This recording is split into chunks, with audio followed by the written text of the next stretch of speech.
Hello everybody, and welcome back to the shop for 10 more minutes. 105 thunderchief building action. Okay people, I'm ready for my mold release. Today's going to be an exciting day. I hope you guys are paying attention out there. Might be a quiz on this, might be a game show, just never know. So listen up. I am going to experiment with painting this in the mold. Okay? What a great piece to experiment with. You know, I'm going to lay the primer on it anyway. But you know, I think it'd be awesome to practice. Just see how it turns out, see if it's worth messing with. You know, because these are going to be camoed. And I'm only going to have a few little seams on this wing. You know, then I could just go back and I'm probably just going to, you know, the way my seams come out, I'll just have to sand that edge and prime that, you know, my seam and touch it up with an airbrush. Put my stickers on it, clear the whole thing. And you'll never know. Especially with this urethane paint I use. But I'm going to try it. I ain't going to mess with filling the seam or nothing and repainting it, you know. I just want to see how the original comes out.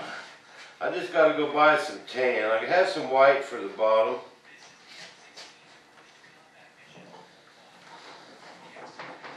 So I won't have to, it won't cost that much just to play with it. But boy, won't that be nice not to have to paint the thing once you pull it out of the mold.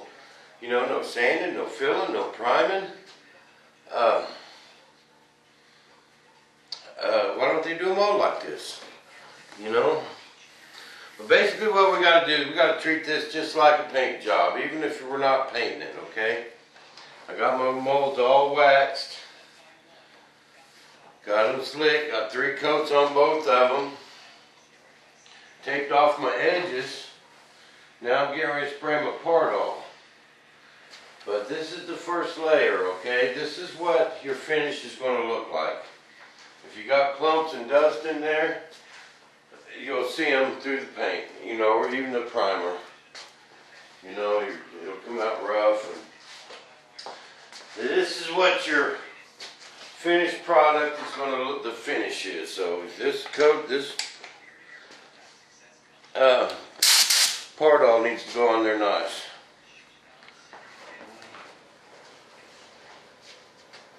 No drips. Didn't drip on my gun. Make sure we're alright.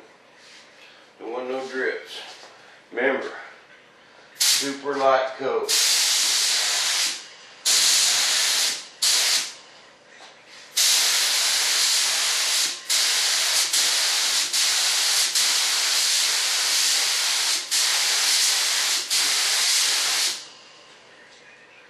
Okay, we're going to let that dry.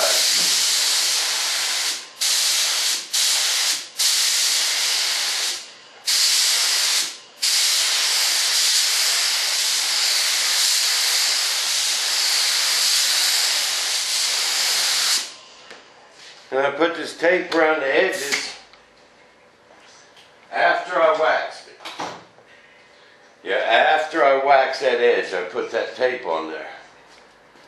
That's really just to keep my primer off the edge of my mold. You know, I don't want it on these lugs. I don't want it in them holes. And, you know, we got to scrape it all off when we trim it. And that's just a mess. So, you know, if we put this tape on there, bam, prime it. Or actually, I'll leave it on there until my resin sets up. That way it'll, you know, no resin drops on the edge or nothing. And right before I trim it, I'll pull that tape off. And I'll trim it. And it'll be ready to stick together. I just want to let this first coat dry. Remember, man, you don't have to pile this stuff on there.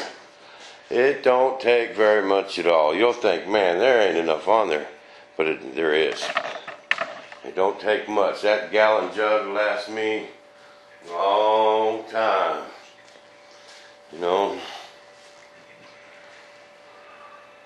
But we want this to set all the way up. What do you guys think? Think I should try painting that into mold? Give me a yay or a nay. Just to see what it looks like. I got some clear coat. I got some white. And I got some dark green. The only thing I don't have is some tan. I'll go run down and get some tan after I spray this clear coat, I think. So, we'll give it a shot. Let's see what it looks like.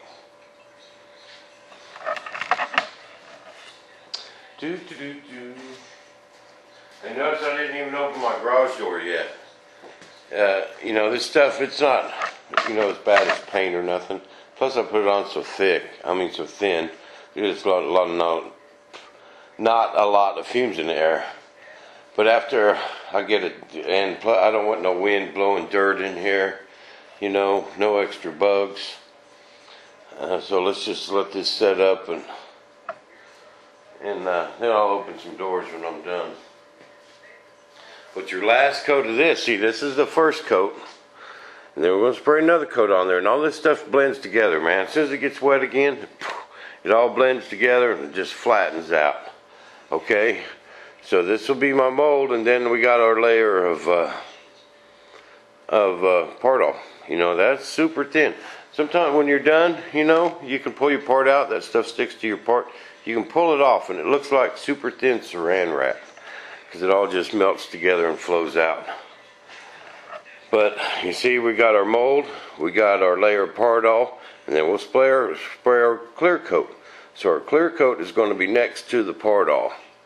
So we don't want bumps in that Pardal from dirt or nothing. We want that straight. So this first layer is kind of important. Because if we get some chunks of dirt in there, a bug, oh, wouldn't that look cool? You'd see a bug laid flat. Oh, we can smash them. Smash. Clear coat, over the clear coat. It'll be all flat. Ooh. Yuck.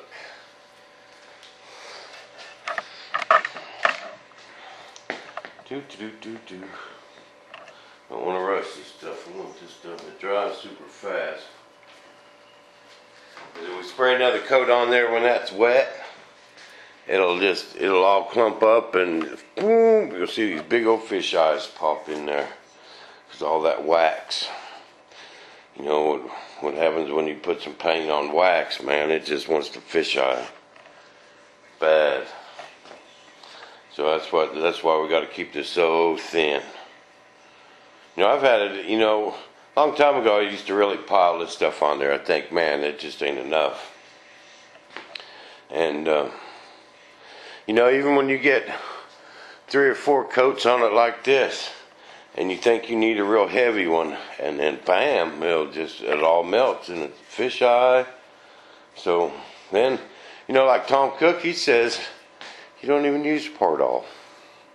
You know, Butch said he don't use Pardal sometimes, and they just wax it.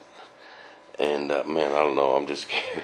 Once I had a set of molds that was really seasoned well, you know, pulled 10 airplanes out of, I would probably be more willing to try it because you got so much wax in there.